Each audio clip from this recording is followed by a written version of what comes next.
Hi everybody, my name is Irina, and with this YouTube series I'm starting a video list of every single attraction you can find in Jamaica. These videos are going to be short, to the point, and hopefully help a lot of travelers and locals alike. And we shall begin with Doctor's Cave Beach. And if you have already visited this place, I challenge you to the end of the video to see if you're going to learn something new about it.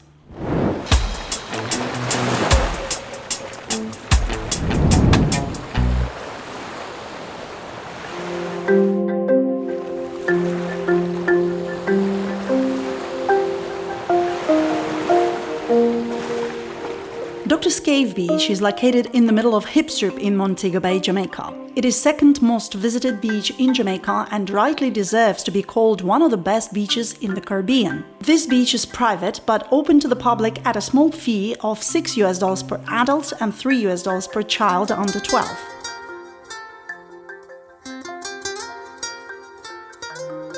For locals, however, there is an option to get membership for Doctor's Cave Bathing Club, which comes at $24 per family per month and offers unlimited access not only to the beach, but to other facilities there, like a gym. If you love going to a beach, well, it's certainly worth it.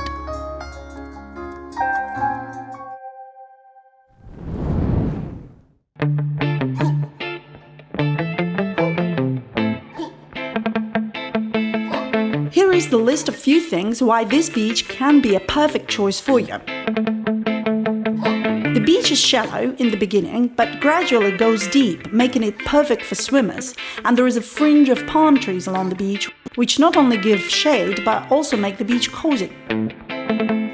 Doctor's Cave Beach is comfortable for people who are not such good swimmers, including children, because there are hardly any waves, so the water is calm, no dangerous creatures or currents, and there are no coral reefs nor rocks in the shallow part, so there is no risk of hitting anything by accident. At the same time, it's a good place for snorkeling. If you swim out a little bit from the shore, you will find a few reefs. And what's really cool is that there is a lot of fish by the groins at both sides of the beach. At one point there was a diving platform at the end of the west groin, but it collapsed into the sea during a storm long time ago, and it is now encrusted with beautiful corals, offering exciting moments with fish during snorkeling experience. So don't forget to bring your snorkeling gear. There is a ban on radios and vendors on the beach, so the atmosphere is usually quiet, but occasionally some music comes from the restaurant on the beach.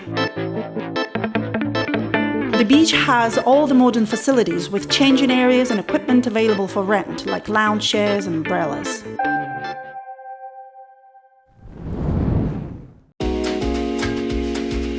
The beach itself has no negative sides, but there are a few things you might want to keep in mind.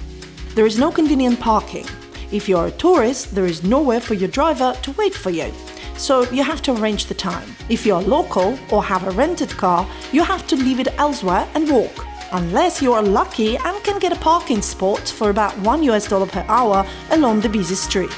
Due to the central location and popularity among tourists, you're likely to meet people who would try to sell all sorts of things and services to you before you even reach the beach entrance. However, if you are not interested in what's offered, just say no thank you and continue to the beach. Taxi prices. Keep in mind, the real price of a taxi licensed by Jamaica Tourist Board would vary between $10 to $40 per one-way ride from Doctor's Cave Beach to your accommodation in Montego Bay, depending on how far it is. The best thing to do is to arrange a round trip with a driver in advance and be ready to go back when he arrives. Remember, no parking. And the last point to mention, the beach can get really overcrowded on public holidays, or so-called cruise ship days. This is not relevant during the times of COVID, because the beach is almost empty, but once tourism picks up, choose earlier mornings and better travel in May or September if you want less people on the beach. When I personally visit a place, especially an attraction, I really want to know at least a little bit about the origins of the place. For example, why is it even called Doctor's Cave Beach? And why does it look so different on some photographs?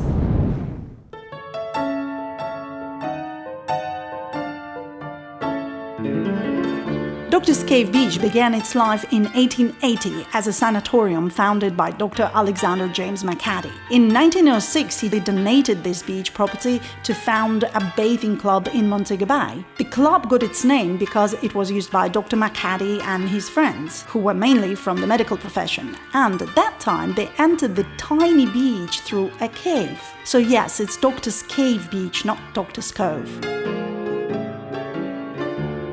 In 1932, a hurricane destroyed the cave, swept away much of this sand, so the beach almost disappeared. And as a result, the entire layout of the bathing club saw drastic changes. However, the trustees employed an American expert, Sidney Wood, to restore it. He designed and built concrete groins to harness sand-bearing tides and currents. As a result, the beach grew to about 20 times the original size.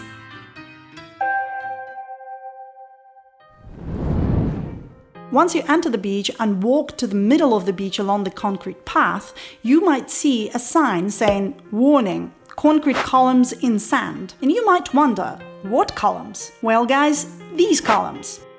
Let's open them up a little bit more.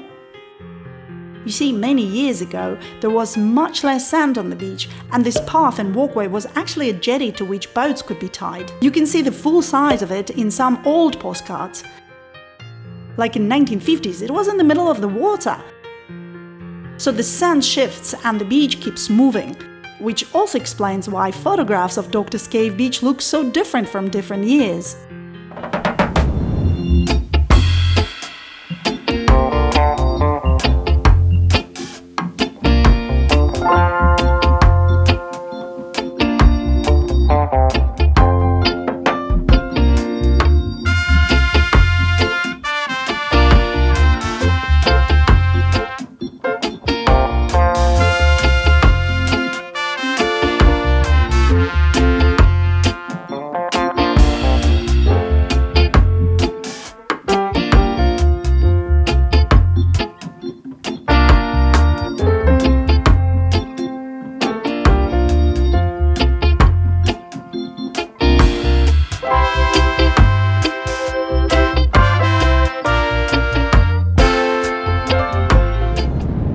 The description has a link to Google Maps for the exact location of Doctor's Cave Beach in Montego Bay, Jamaica. If you enjoyed the video, don't forget to give a like, and please let me know what your favorite attraction in Jamaica is, or the one that you would like to visit. Just write it down in the comments below.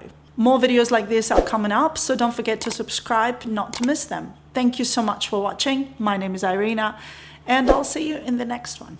Bye for now.